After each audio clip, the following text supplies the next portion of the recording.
Always great catching up with my next guest. He's going to be back in action, taking on Kennedy Nzechukwu, UFC Fight Night in Nashville, August 5th. It's Dustin Jacoby back here on the program. Dustin, how are you?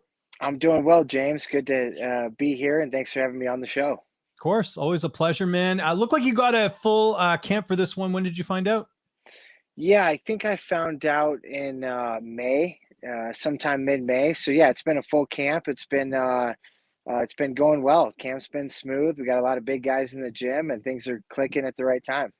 Excellent. I know it's never fun to talk about a loss, but we got to just quickly mention that last fight. What did you take away the most from that performance that you're bringing into this one? Yeah, man, that last fight was a tough fight. Azamat was very quick. He was very speedy. He was a small light heavyweight, I thought. At weigh-ins, I was looking at him. I'm like, man, this guy's small. But I tell you what, he was really fast and he packed a punch. And his speed threw me off a little bit. I wish I would have went to my wrestling earlier on in that match, as I did in the third round, and I thought it was quite effective. But you live and you learn, man. When you're fighting the best guys in the world, you don't always come out on top. But he's a great fighter. He's in the top 10 now, and hopefully I'll be there myself here within the year. When they told you you're fighting Nzechukwu, did you know much about him? Was he one of those guys you had to look up, or are you pretty familiar with him? No, I'm familiar with him. We've been in the same locker room before with fights and cornering guys, and he's a great guy, a great kid. I really like the guy. He's a good dude. It's going to be a great fight. He's on the rise right now, and he's trying to take my spot in the top 15. So I got to do what it takes to, keep that number next to my name. How are you looking at this fight stylistically? I think it's a good matchup. He turns it up when the fight gets chaotic. I think he's pretty well rounded. I'm gonna really use my kickboxing and go in there like I always do, man. The fight starts on the feet, and go in there and throw some hammers. Utilize my leg kicks and look to defend a couple takedowns and grind on him a little bit. And I like to get my hands raised. And you've obviously got a lot of experience. He has a decent amount of fights as well, but he kind of grew up in the UFC a little bit. You have obviously had 2 stints with the UFC, had all that experience and glory. How much will that pay dividends in this fight, do you think, just because you've been there and fought some of the best? I think it'll pay off big time, man. Experience-wise, I've got a lot more experience under my belt. I've been in there with a lot of high-level guys. I've been, down at the bottom, dragged through the mud, and it takes a guy like that that's been there before to come out on top. And I certainly see myself getting my hands raised. Like I said, Kennedy's a great athlete. He's a great fighter, but I think, I got to cement my place in the top 15. Training camp, who are you mainly working with? Who are some of the big bodies helping you get ready? We got the usual big guys. Josh Frimt, he's fighting the week after me, so he's in the thick of it as well. We brought in a new kid, Derek. He's 6'5", kid, so I've been doing a lot of work with him. Kennedy's a tall guy. Anthony Smith is in the building, Rob Wilkinson, Cody Brundage, Austin Jones, the list goes on and on. So we've got a lot of big guys at camp that are, familiar names, familiar teammates, and we're just grinding, getting ready for the next upcoming battles. Anything different for your corner this time around, or same group of guys?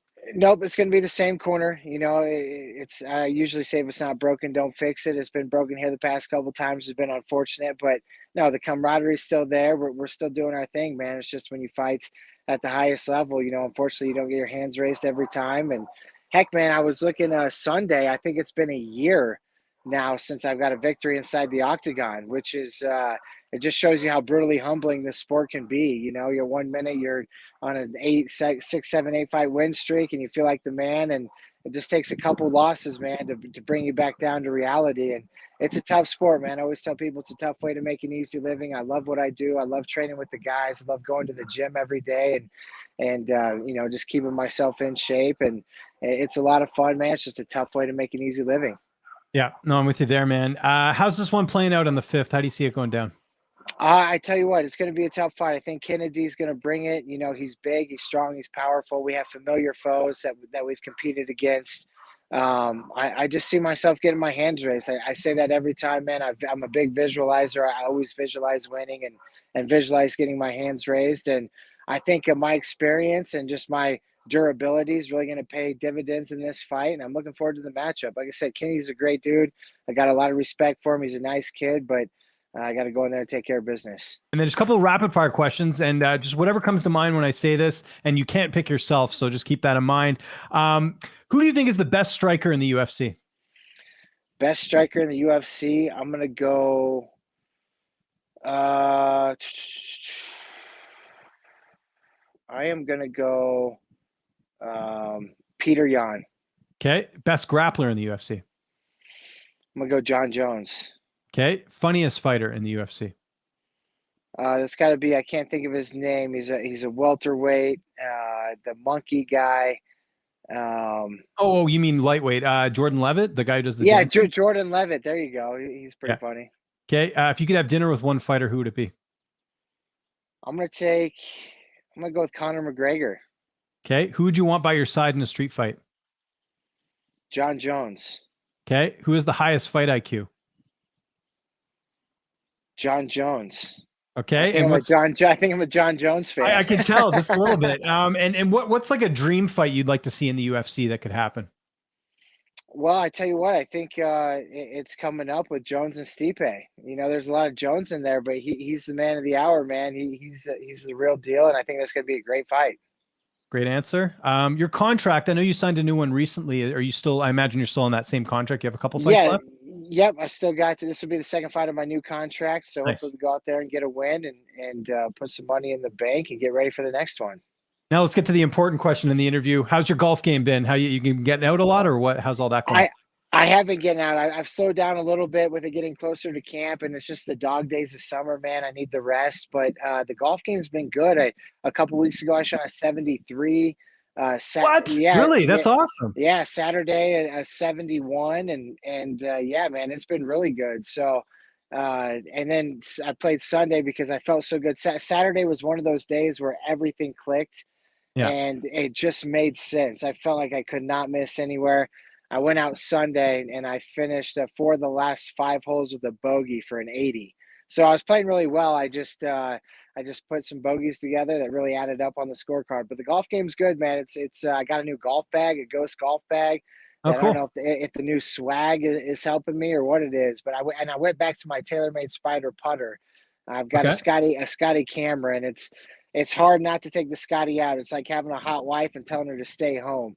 Right. And, yeah, exactly. Is that the mallet putter? Which one's that? I was trying to remember the Spider. The Spider is the mallet putter. Yeah. I use the same thing, and it's helped me for sure. I definitely prefer it over I use the Callaway Super Stroker.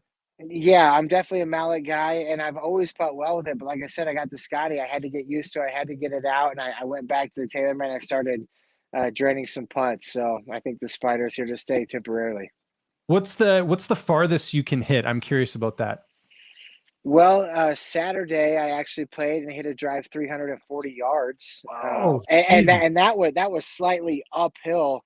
When it got up to the hip, it was far enough to hit the slope and kind of come down. So, of course, I'm out here in Colorado, but that was no downhill advantage, no downwind advantage. That was just a stroke, man. I just stroked it. So I can hit the ball. I probably average, I don't know, 280, 290 off the box. And when I'm feeling good, I can really get into it. That's great. I certainly can't. One thing I will mention, because you were mentioning playing multiple days. So I played 3 days in a row a couple weeks ago. First day I played all right. Second day I played really well, like maybe my best golf this season.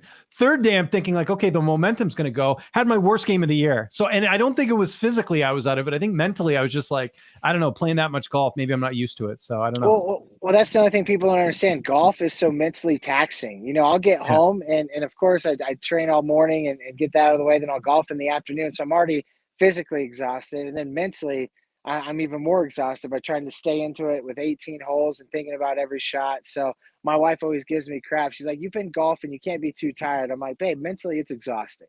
Yeah, it is. But I'll tell you what's not exhausting, talking to you, Dustin. Always appreciate the time, man. If there's anyone you want to thank before we get out of here, sponsors, social media, you name it, I'll give you the last word. Yeah, once again, my team at Factory X, I just happened to have the tank on today. I love those guys, Land Up Performance. They always get me prepared for the fights. My agency, Iridium Sports Agency, those guys are the best. And yeah, man, we're just going to keep it going. I got a good group of people around me and excited to get in there August 5th.